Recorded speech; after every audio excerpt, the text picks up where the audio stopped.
Hello, and welcome to The Secret Life of Cookies in its brand new spot here on Substack. And I can't tell you, my first guest for my first podcast many years ago was a woman named, you perhaps know her, Kathy Griffin.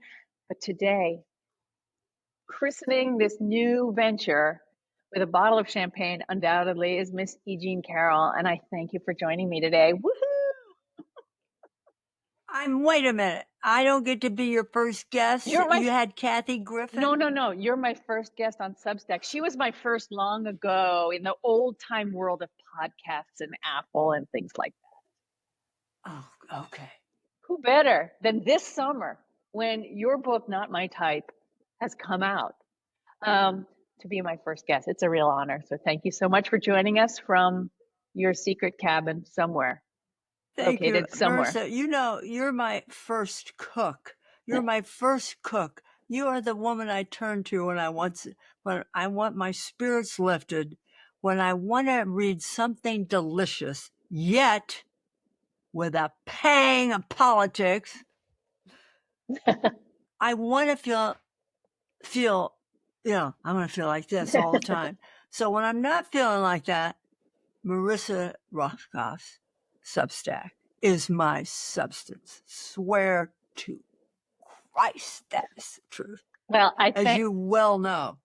I thank you for that. And you once allowed me many years ago to recreate your birthday cake for when you were 6 years old, vanilla on vanilla on vanilla. And I thought, vanilla on vanilla on vanilla, Yawnsville. Oh my gosh, that's one of my most popular cakes. It was, well, you were recreating the cake that my mother used to make me when I had my birthday. And to me, it was the most delicious cake on the face of the earth. And I didn't think anybody could have ever brought me back that cake. And yet, you even had a dinner party and brought it out. And there it was. It got very, very close. It got very, very close. It could never taste like your mother's. But, I got to tell you, it was very, very close. I'm always afraid to say it because my mother will rain down upon us. I wouldn't want it to be just like your mother's. Those have to be in separate categories. Yes, but if it can get a little close. Yeah, it was hilarious. We shot it in your kitchen, and that was, geez. Maybe you should shoot some of these in your kitchen. Oh, you are in your kitchen. I see. Here. I'm in my kitchen. That's where I shoot all of them. And often I would be baking along with you. And I'm not baking today, but I will tell you what my recipe is for this week. I will let you in on it, and it was inspired by the great, and I say that with my tongue firmly planted in my cheek, Dr. Mehmet Oz, who runs our Medicare and Medicaid program, and this week told Americans, don't you worry about that Medicaid stuff, the fact that 17 million of you will be cut off. The secret is eating healthy and not eating carrot cake. So I will be making a carrot cake larger than Earth. And maybe I'll even put seed oils in it just to really upset people. I mean, I don't know. Oh, this is brilliant. This is brilliant. Yes. Hey, and you know how much frosting is going to be on it? Ooh, I hope an inch. An inch of pure cream cheese and butter frosting and sugar, all the things. Marissa, I could come to your house. You could get in my car with the cake. We could drive to his place in Jersey and drop it off in front. You know, the most phenomenal part about Why don't we do that? Let's just do it. Do you know where he lives? We could find out. He lives in a mansion somewhere. We know it. Or didn't he live in Pennsylvania? Because didn't he run for senator of Pennsylvania? No, he didn't. He bought a house in Pennsylvania, or he lived in his in-laws' basement or something, and that's how he got to run for senator. Let's go take him that cake. Well, you know what maybe he did? We could win him over. Maybe we could win him over. I think we will all live longer if we partake of this cake. We will live longer because we will enjoy life. We enjoy life, and when we enjoy life, we live a little bit longer. You know, Okay. I made this cake for Kurt Anderson, he of Oh, Spy fame, which leads me to a great segue to your book. He of Spy fame. I made it for his birthday. I catered one of his birthdays, and he was like, "Carrot cake is my favorite." And I thought, okay, let's do whoa, this. I made whoa. carrot cake. Yeah. Um, Damn. but you know, in your book, which Wait a minute. We have one more yeah, thing to discuss okay, talk to besides. me. Besides, I think you, I'm Mhm. not sure, have a best selling book coming out in Well, the end of September. I certainly do have a book coming out. Now, what is the name of that? I Wh- forgot. I forgot. What is the name Well, of that? it's a lot like this podcast, but it's called, why, thanks for asking. It's called The Secret Life of Chocolate Chip Cookies, Yes. and it's coming out on my mother's birthday. Oh, Can you believe that? That's kismet. I wish everybody could have met your mother. What a bag of tricks that woman was. It was that. Wow. Holy smoke. I But mean, if you'd met my father, you and he would have like run off and sat in the corner and chatted the entire night away. Oh my God. But well, the whole that's, family. yeah, And may I give my tenderest sorrows to your husband, Mark, thank you very on the much. passing of his father. But I'm dying to hear about the top hat that they wore at the funeral. What? So for people catching up with my life, which I haven't even written about it much on Substack, but Oh, you hus- got it right about the funeral. my husband's father passed at the age of 97. And no matter what anybody says, it's still a loss. Yes, it was a fantastic life he led, but it's still a loss at 97. And they live in England, or he lived, Mark is from England, and they had a very traditional Catholic, or very traditional English Catholic service in this beautiful old chapel at the edge of farmland. I mean, there's beautiful rolling hills in Herefordshire. And the shout out to Patrick of Cathedral Funeral Services, and I will send this to him. Uh, he was a former banker turned funeral specialist. I couldn't call him Right. like an undertaker or anything. He is No. a funeral specialist, and he came dressed completely in mourning suit, as you might imagine, with six pallbearers out of Wow. Dickens. I mean, seriously, like these guys, they came from central casting. Um, if you just imagine for a moment what you might imagine they looked like, and they did, the gray hair, a little bit out of Uh, place, dusty suits. No, their suits are very clean. I'm sorry, Patrick. But Patrick himself was the pièce de funeral resistance. And he had the classic top hat with the black um, oh, uh, uh, ribbon yes. tied at the back and the long flowing ribbon that goes down the back. And to me, we like had this very somber funeral, or somber but uplifting, and then we buried uh, Terry, Mark's father. And the next thing I know, I'm talking to Patrick, and he's like, and it's like 9,000 degrees outside and humid, okay? And he's like schwitzing up a storm in his poor little morning suit. It's probably his third of the day, I think he mentioned. And he goes, Oh. "Oh, I just want to get into a gin and tonic." And I was like, "You're my man. Oh my gosh. You that should be a part of all funeral services, No, it really should be. Actually, yeah. And right?" yeah, and your Mark's dad would have enjoyed it too. I mean, if he could. Oh, But all credit to my mother-in-law, who at 96, having just buried her husband of 70 years, 73 years, if I'm doing the math right, 1952. She uh, we were like, should we go out for dinner? And this led me, and like E.G. and Carroll yourself are like just someone we should look up to. You are someone to look up to, just in every respect. And my mother-in-law and you would get along well. And her point after the funeral, we were like, should we go out and get something to eat? And she was like, yes, the dead are dead. Life is for the living. damn. Grab the joy, babe. Grab the joy. That's it. Mm-hmm. That's it. Grab That's that it. joy. And that's And how we're doing it. That's how we're doing it. that's how we're doing it. And you, in this book that you wrote, how long did it take you to write? You may Very have mentioned quick. this on other podcasts, but I'm having just cranked out a Very book. quick. Very quick. And I got a very, I'm an old journalist. Yeah.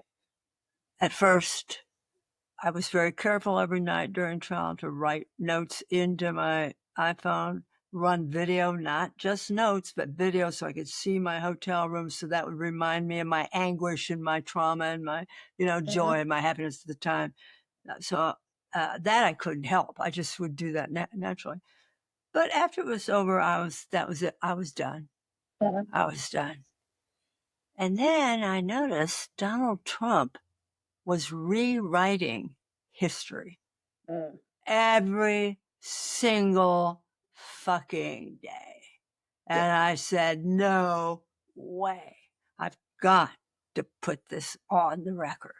Mm-hmm. And so I started out writing, and I thought, this is great. This is great.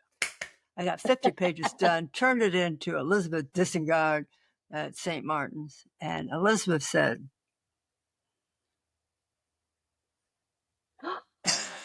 PU? She said PU? this is what I need, Marissa. She said, let's chat. So we chatted. She said, hey, Jean, you are not a lawyer. What are you doing? Marissa, I was trying to write about the trial. What do I know? I don't even, trials are, the way that conversations happen in trials is so abnormal, so dramatic. There's all these rules and, so you got criminal defense attorney, you got a criminal and you got an innocent person, you got a guilty person, you got a juror. I didn't know the first thing about it. Yeah. So she just said, hey, Jean, go write your book. And that's all. I was like a young lady on a preferment. I said, okay, boom, that's it. What a great editor. What a great editor. Oh, she knew what you needed. damn. And then from that minute, I was just flying. It was I couldn't wait to get it down. I wanted a record. And boy, and I had depositions. I had thousands of courtroom trial transcripts. I had 5 years worth of people preparing me for trial. I had it all. It was all right there. I just needed to get it down because Marissa, we've had the change of headlines 6 times today before we've even got, it's 12 noon. Right. And we've had, the morning headlines have been swept off into the dustbin of history. So I needed to get this book done. And we kept it a secret, which goes against everything they'll ever tell you in publishing. Yep. Get it out early, get the word out, get people interested. People can't be interested unless they hear about your book. You got to let them know about the book. No.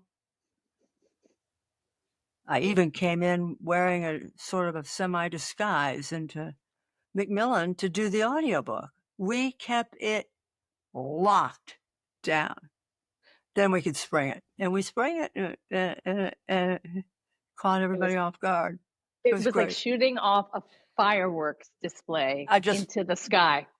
I just loved it. I loved it. And you know who else has loved it? Every single person who has read the book. And and as you know, as a journalist myself, one shouldn't be given to exaggeration of any kind, except to say just how incredibly beautiful somebody looks. But yeah, and how much weight they've lost. Right, and just how perfect they look.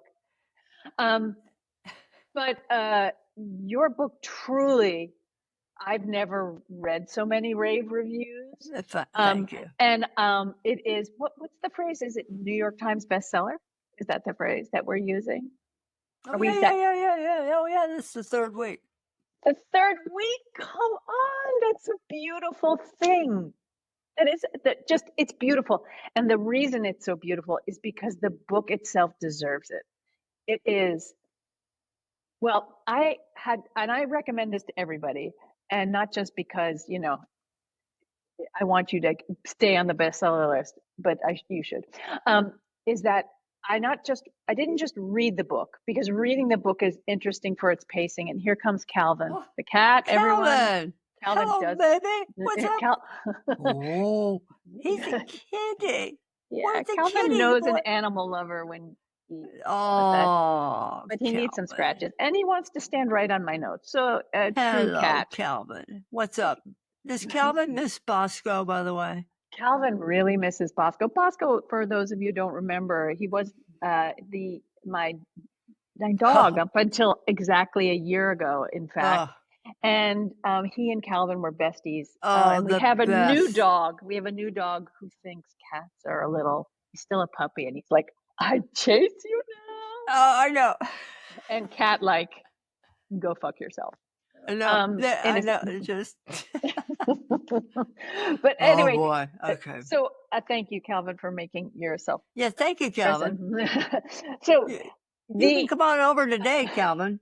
You can come over and visit me. it's like, yeah, those Blue Jays. Anyway, the book itself to read is wonderful, right? Like it's broken up so beautifully. You can see where the parts of the trial are called out. There's photographs, but I also listen to your book, and Oh, really, you Marissa? you need Thank to you. listen to everybody needs to listen to the book, even if you've read the book. Oh, thank you. Well, I know the pleasure. No, but I know the pleasure of. I have the pleasure because I'm a kind of a blessed human being of knowing you, and so for me it was. So for people who don't have that privilege to be able to have you tell them the story in your voice with all the emotion and all the joy and all the asides. I mean, like you Yeah. have asides in there, like, I'm Yeah. just telling this to you. I know. I was stuck in traffic.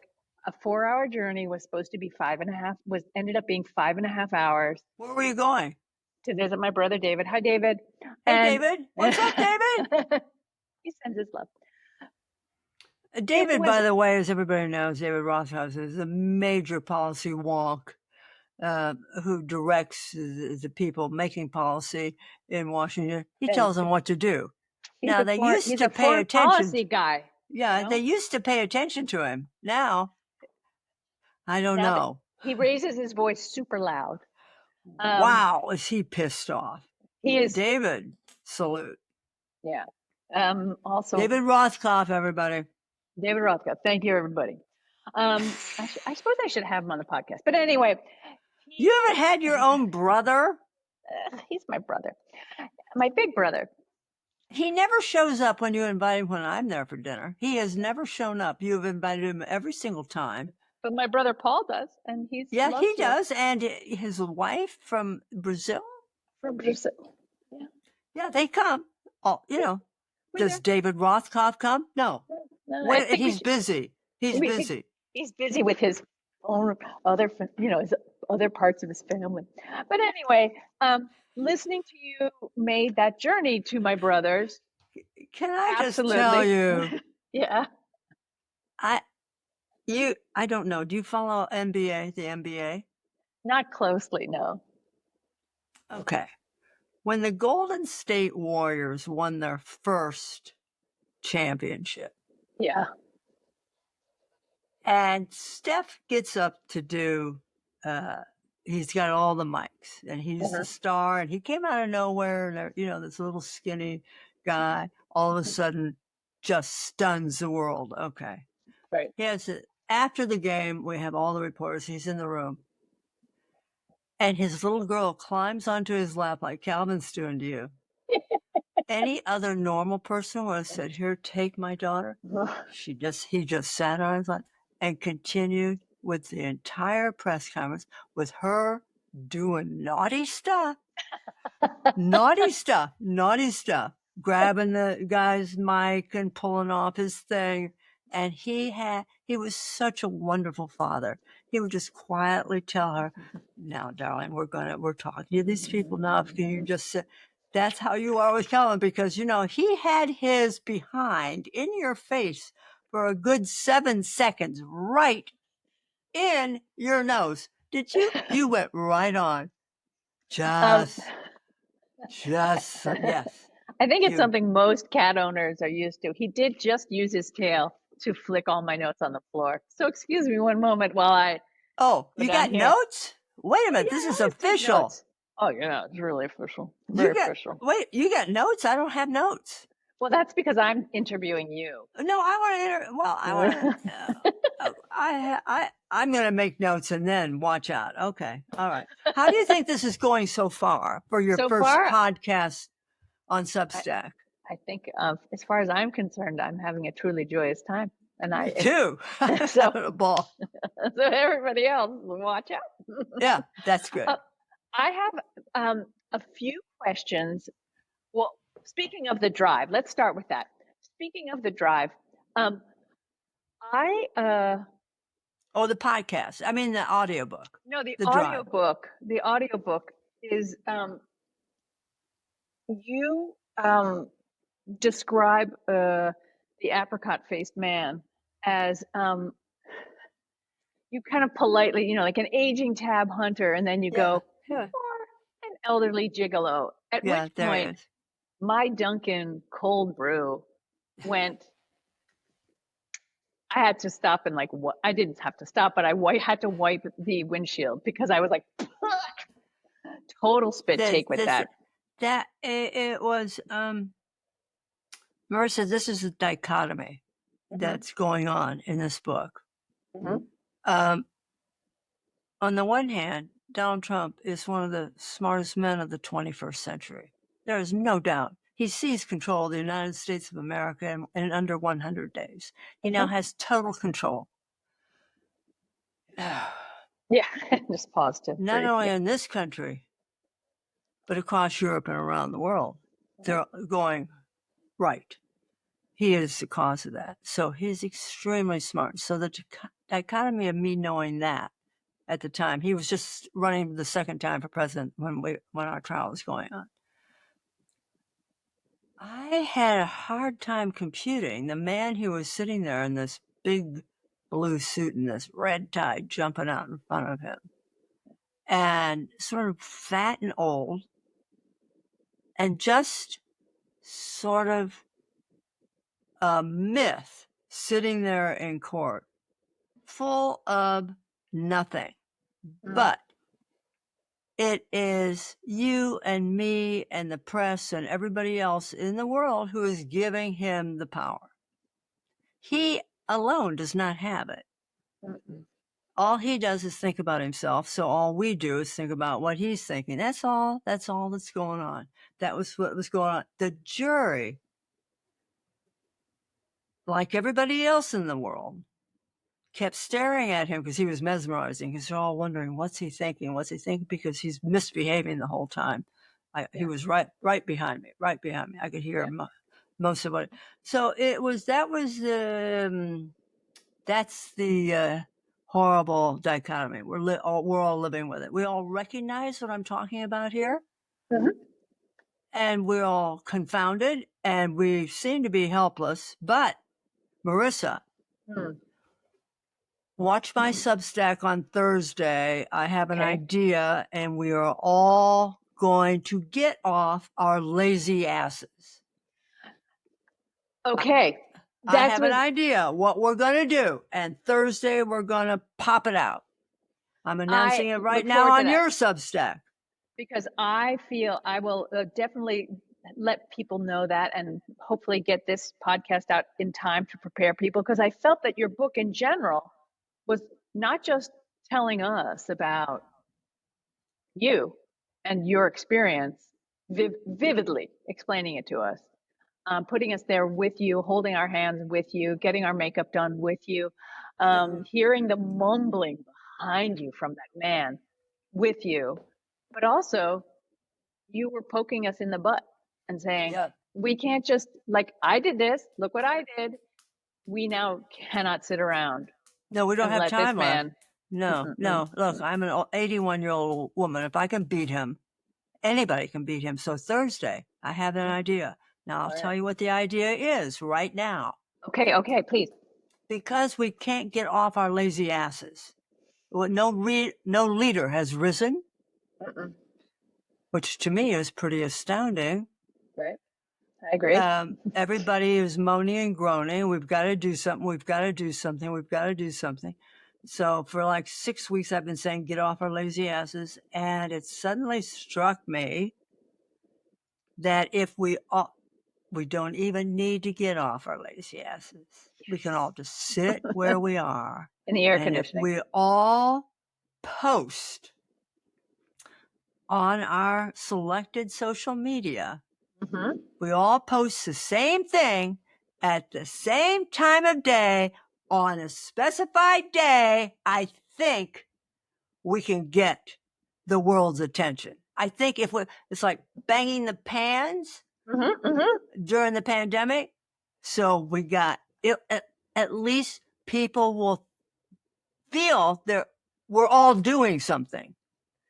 And then what if it gets bigger from that? And what if it gets bigger from that? What if we do it every night at 7:00? Everybody around the world. Let's start. So that's what we're going to do. We're going to start this on Thursday. Well, and it goes along with your narrative too of or what you're saying about the narrative always being about him. Yeah. Right. No. That the media is always wondering, what is he thinking? What is he doing? And that has been, I think, one of the problems in the past, especially the past 100 days, where you see places like the New York Times going, kind of playing into his way of thinking. And so we don't care what he's thinking. We're going to tell him what we're thinking. Now, can you come up with a phrase? Do you have a suggestion of what we can all? Kara Swisher gave me this phrase: fuck off and die. She wants everyone. That's Kara Swisher's. That lacks some subtlety, but it really kind of makes the fuck message off very and clear. Die. What do you think? I guess the FBI couldn't visit all of us at once. No, I think it may be smart.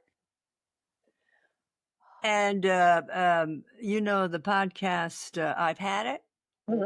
Jennifer Welch suggests that we have stop moaning and complaining, you little titty baby. That's a good one, don't you think? That's a really good one. I like you little titty baby. Now, what do you think? Okay, what's yours? Come on. I'm gonna have to think about that. No, it has to be off. No, when I off asked the top Kara, of my head. Yes, that's the only fun thing. Okay, off the top of my head.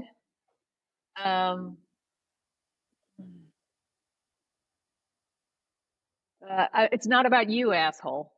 Oh, that's a good one. Yeah. Oh, it's not about you. That is you. That's a very me statement. Yeah, it's pure Marissa. Listen, okay, I will give that as an example. If you don't mind, I'm going to quote you on that. Okay. Absolutely. All right. So there. Now we have 3 good ones just to start us off with. Well, I'll have to decide. I like that because he's not our boss. We are his boss. Exactly. And even though I obviously had nothing to do with electing him, I think the people who did have something to do with electing him probably might be feeling that way right now because their gas isn't cheaper, their eggs aren't cheaper, FEMA isn't coming to help them, et cetera, et cetera, et cetera. Oh, no, that's across. And when school starts again, there's not going to be lunches. No, that's the thing that got me when the education department was just. How could you not have? It shows such a lack of understanding about people learn. I mean, sometimes I start talking that way where I'm like, oh, well, this is terrible because this, and I say the most obvious things. Yeah. But it's because I'm just sort of dumbfounded by the fact that it can be ignored, that you're not going to give lunches to students, that you just don't care, and cruelty is the point with everything. And I think that's one of the reasons, starting on Thursday or whenever our day of Yeah, we're going to uprising, find the social date. media Yeah. uprising is we need to do that. So, yeah, Um, you know what? If a child doesn't eat, a child can't learn. If a child can't learn, the country is in desperate shape. Kids need food to right. think Yeah. and to pay attention. And And so, many kids go to school without breakfast, as we know, because, by the way, the hunger in this country is way on the rise. You saw the New York Times piece yes. yesterday. Yep. Hunger is food kitchens can hardly meet the demand. It's And we're gone. in the middle of summer, so I will give a shout out to my local food pantry, Tony's Kitchen, to people to find their local food pantry. And Yeah. even if you can deliver them a couple jars of peanut butter, their kids and their families who are going hungry because they're not getting their school lunch. So they're at the very least missing out on one meal a day. Well, when you make a batch of bad cookies, what do? Give it to the dog or do you eat it? Well, it's very easy. They take donations of That's what cookies I'm thinking. at my food pantry. See? Yeah. Mm-hmm. Oh, Or that man. maybe I'll bring my carrot cake there. I want to take it to his house, Just knock on his leave it on door. in the sun on his front porch. Um, I came away. First of all, the other thing that made me do a spit take in my car, I just want to quickly go back to the book, is Ben Vereen. I spent about 15 minutes in the car like this. Nobody, you aren't looking at this at home, my mouth, exactly. And so, Yeah, and they're saying, why was it a one night stand? And it was like, baby, you get what you get, and you don't get that's upset. right. That's what you get. Also, he had just gotten off Broadway and he was on the heading back to the West Coast. I got him on his last night here. And Robbie Kaplan, Or let's just say he got you too. I mean, it was a mutual admiration society. I'm just saying. the greatest attorney in the world, Robbie Kaplan, sitting right beside me when this came out in deposition. And Robbie, who was like stone faced for the whole deposition, rocks back in a chair, then rocks forward and madly starts making notes. And at the end of the deposition, she said, I'd like to put it on the record that Ben Vereen was the first Broadway star I ever saw in the first Broadway show I ever attended. Thank you. Thank you, Alina Abba Esquire. Thank you, Donald Trump. Thank you. I mean, that's how she ended the deposition. I just love she had to put that on the record. That's very important to I be want to on put the it on record. the record. She wanted that on. She wanted to make a record here, ladies and gentlemen. Yeah. Um, just one of the other joys of the book is seeing like, Did you work yeah. Ben Vereen into the cookie book? No, I did not work Ben Vereen into the cookie book, but maybe I'll Okay. get to write another one. Well, you will be. I mean, The next this book. book is going to sell. Listen, Secret Life of Cookies, chocolate chip cookies, it's going to run off the sale because what does everybody in this country love? A fucking chocolate chip cookie. That's what they fucking love in this country. That and peanut butter. Your peanut butter recipe is extremely good. But Yeah. chocolate chip, I think, beats it out.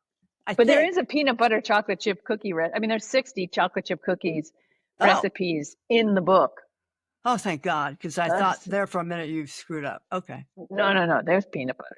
Really, don't worry. Can you tell me one important thing, which I was one of those things in the book where I was like, oh, I want to ask E. Jean. And in the book, you say you grew up in a little red schoolhouse, and I had all sorts of quaint images in my head, and I was like, why did your parents move into a little red schoolhouse? What was it like? Can I stand up and go? Oh no, it's already outside. I was going to go get you a picture of it. It was Marcia, you can't even imagine the bucolic scene where I grew up. I lived in a dale. Oh my gosh. Across the country road was a magnificent old Queen Anne brick church. across the road from that was a graveyard. And up on a tiny hill was the red brick schoolhouse built in the late 1800s. And that's where I grew up. Can you imagine? My parents were young, full of beans. Let's get this old schoolhouse and make it into, they got it for less than $3,000 in the 40s with land. And they turned it into a lovely house. Yeah, it was so bucolic that when Kathy Griffin, our good friend, asked who helped form your life, who was the one person who helped form your life, because I grew up in that bucolic and I didn't have anything, I named my dog as the person who had helped form me as a person, right? Yeah, That I get helped that. form my character and my, and my What was your dog like? What was his name or her name? Heidi, a boxer. Sharon, like, oh my God, we went everywhere together. So that dog form. So that's the schoolhouse. I hope maybe you can share a photograph because I really just love this image, and I just kind of love the gutsiness of your parents just being like, oh yeah, we're gonna schoolhouse. Aren't they What a great idea. Yeah, well, we all have that young married thing in us. We all, that's when we take a flyer. Yeah. I think one of the things that you and I think I suppose we have to go tend to Calvin and let him out and things. But one of the things that is just as important as anything that you've done, and in fact, not perhaps the most important, is the rape law that you passed. Oh, And yeah. can you just give those of us who haven't been on top of that, like a little background as to the how and why of it? Yes. Thank you, Marissa. These two trials, even though no one else in the history of the world has beaten Donald Trump, the most powerful man on earth, No twice. one. No one. But that was one thing. But real good came out of this. First of all, we proved that the Adult Survivors Act is needed in every state. Remember, Sean Combs went to trial because of the Adult Survivors Act, because Cassie came forward right under the, she came forward because they opened up this window where women or men could come forward and accuse people who abuse them long after the criminal window had shut. So that was extremely Sean was one of your lawyers. Sean Huh? was one of your lawyers. Sean was one of your lawyers. Yes, Sean G. Crowley, the great Sean G., who fell in love with Mike Ferrara, another attorney on the Carroll team. They fell in love. It's a love story on top of everything. They fell in love. Can you believe it? Two perfectly matched perfect. So that was passed. I don't want to ruin the final photograph for anybody who hasn't seen the book yet. Yes. So. And what happened is the jury in the first trial found that Donald Trump was liable for sexual abuse. And then Trump immediately says sexual abuse is what? He kissed her. What? He kissed her. He nudged against her. And so Judge Kaplan, the most conservative, by the book, steel rod of a federal judge, wrote this 40-page opinion about, no, in the common sense, when you jam your hand up a woman in New York, that can be considered as rape, even though I had testified that yes, and then after that, he inserted his penis. But Judge Kaplan said, it is rape if he shoves his finger up your vagina. Officially rape. So New York State took that ruling by Judge Kaplan and passed a New York law that is now considered rape, because in New York, we were one of the last states. New York had these archaic rules. It had to be a penis, and it had to enter, and it had like, the distance at, so. Oh my gosh. So a lot of rape cases where they shove brooms up and do so. Those weren't Yes. rape. Yeah, no, not in New York. So that's been fixed now. Good. That's been fixed. Thanks to Donald Trump saying, oh, okay. Anyway, just for them saying, well, he probably just kissed her. They're admitting he was in that dressing room with me. And when they admitted he was in that dressing room with me, they lost the case. They just lost the case. So we also proved that old ladies can get shit done. And we also proved you don't need a facelift. You just need hair and makeup. I love the story of you're going to find your favorite hairdresser from 1997 or 1996. Yeah. I love Yeah. it. She was, and Lisa Corbelli. We yeah. tried, I had to look like I looked. It's impossible. I can't look like I looked in 1996 because you can't imagine anybody so adorable in your life. But we needed to look something like I looked in 96 so the jury could look past a desiccated crone who's sitting in front of him. So I found Lisa Corbelli, salute. And she had a salon in the bottom of her husband's restaurant. She had it in the wine cellar. And she cut my hair exactly as it was. She did my makeup exactly as she did it in 1996. And I wore the clothes I wore in 1996. The outfit on the cover of the book, that jacket is from Bergdorf's from 1993. So those are the clothes I wore. So we needed to remind the jury that, because they wouldn't have believed me. Yeah, They I wouldn't have mean, believed me. some people could hear your age and go, ooh, desiccated crone, but no one who looks at you would ever, in a bajillion years, think desiccated crone. Oh, they were Just thinking it because remember we had the mock trials and they saw me on video. They let me didn't. let me They offer. didn't. Yeah. Yeah, go on. I'm sorry. They didn't. They saw you on They the. didn't buy it for a minute. They thought they agreed that I was in that dressing room. They agreed it was Trump and they agreed something went on in the Bergdorf dressing room in 1996. But they thought I wanted it because I was too old for him to attack. That's why we had to do the hair and the makeup. Calvin, yes. Calvin is back, and he That's completely what Calvin he's just showing us his rear end on that Yeah, fact. he's like, that is cat butt. That is just total cat butt. We used to play a game at my house because you probably can imagine what kind of a weird place the dinner table was at my house, and we talked about every manner of thing. And I remember distinctly having a conversation, and I opened this challenge up to you, which was there are many, many words that we can use that about old women, you know, witch, crone, hag. We could sit here for at least 10 minutes and come up with one adjective after another. Yeah, Can we you think could. of can you think of one that's used to denigrate men that are old? Yeah, fogey. Fogey. Okay. Geezer. Geezer. Okay. There's some. There's some.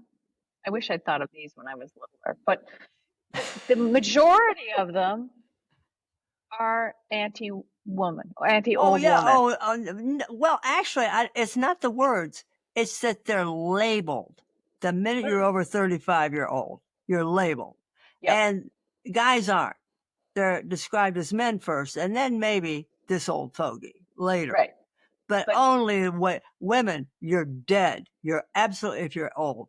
So but we all know that being old is like the coolest thing in the fucking world. Being old, you know a thing or two, and you can enjoy your life. It's great.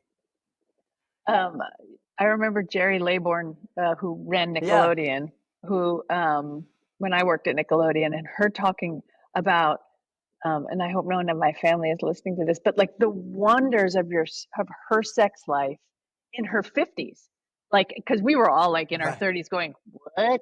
Could you possibly? It even still works then?"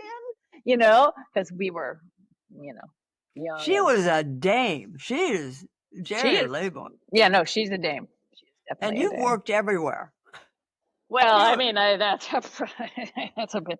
No, I've worked it a lot. I worked I Nickelodeon. saw you.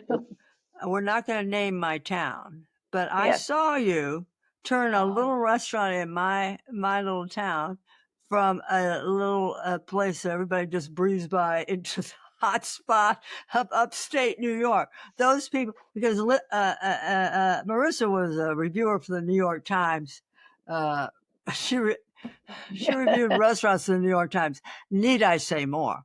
And that spot, and you did. It was, I don't know, you went there twice or three times. You wrote a really good review of it.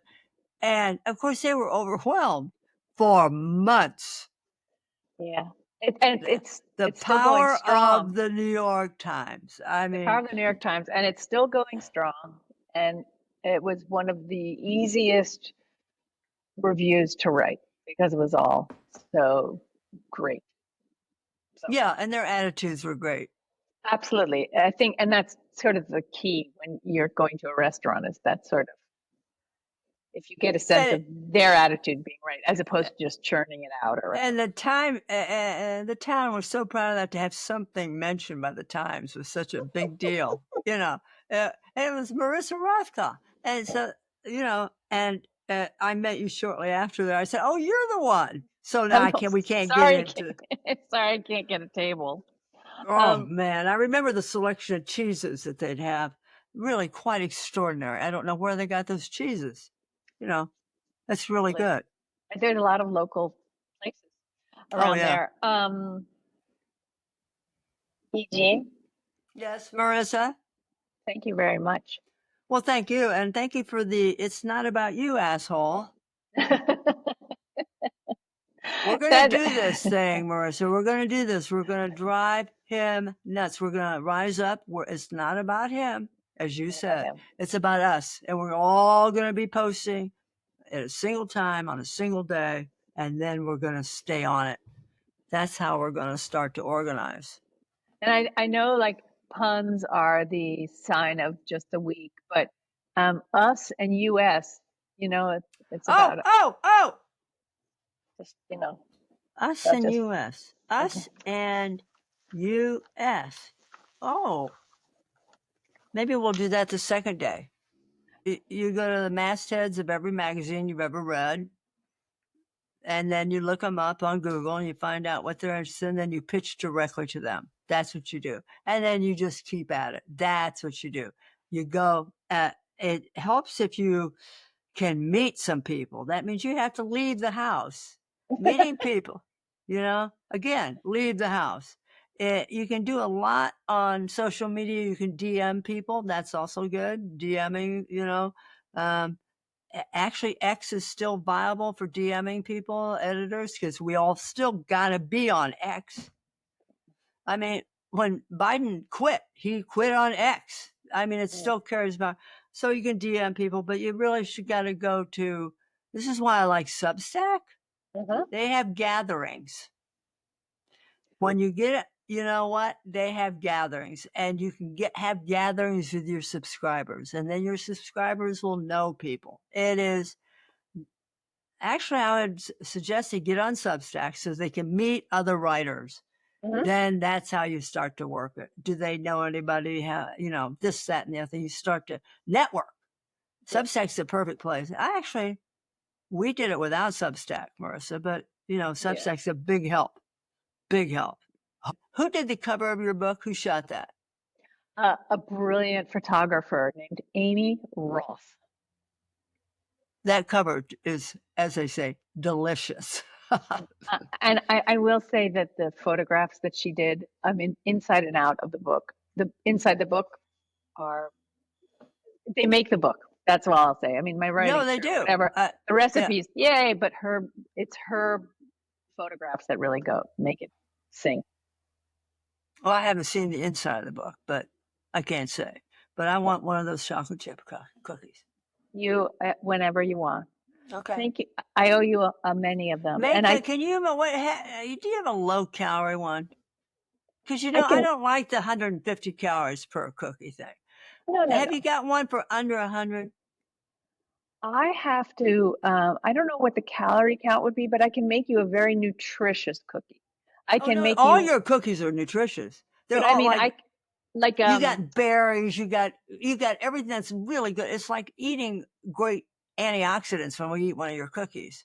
yeah, but What I would make one with like chickpea flour that makes I you know? want like If I say that to you, you're like, "Ugh." No, But it no. tastes, it is it's a delicious cookie. I'll try them out on you. You can see. Okay, so chickpea powder, pea powder, all that stuff is almond. Give me a low calorie cookie because I like to have 6 or 7 cookies, and that's 8. That's you know what that you know how many that's 800 calories right there. So Hey, I'll do my best. Um, okay. and then after that book, I'm eating a lot of peanut butter and jelly sandwiches. Oh my god. They really sound like I they're ate and sustaining ate food. and ate and ate. I eat brain food though. The lettuce, berries, nuts, beans. Yeah. Hmm. I think I'm gonna recreate that salad for my Substack as well because that sounds delicious. I Oh, will. it's You really know what? good. I'm gonna do that. I'm gonna make sure that I put that Okay. together for people. Okay. That'd be Yeah, good. it was really good. And then I'll come to your house and eat it. Exactly. But also, and the other thing I did want to make, and then I'll let you go, but you describe in your book your Oscar de la Renta skirt, one of them as being the color of banana cream pie. And I went, Oh, please. Yes, please. Oh, Marissa, I just love a banana cream pie. I love it so much. so after a healthy brain food salad, Yes, something, we have banana. Why don't we do that? Why don't you have a thing? I will. I'll make it a thing. Let's do it. Oh, You're that great, way. Eugene. Wow. I love it. Thank you so much for writing this book. Thank you so much for doing the hard work that made Thank you for writing this being book my even friend. possible. Thank you. You've been a good friend to me, Marissa, and I want to thank you for that. Well, you're you're a wonderful human being. You are a good friend. Thank you for being you. Love And it. I will see you very soon. And I thank you for love you, this. Marissa. I love you, Eugene Carroll. Mwah. See you soon. See ya. Bye.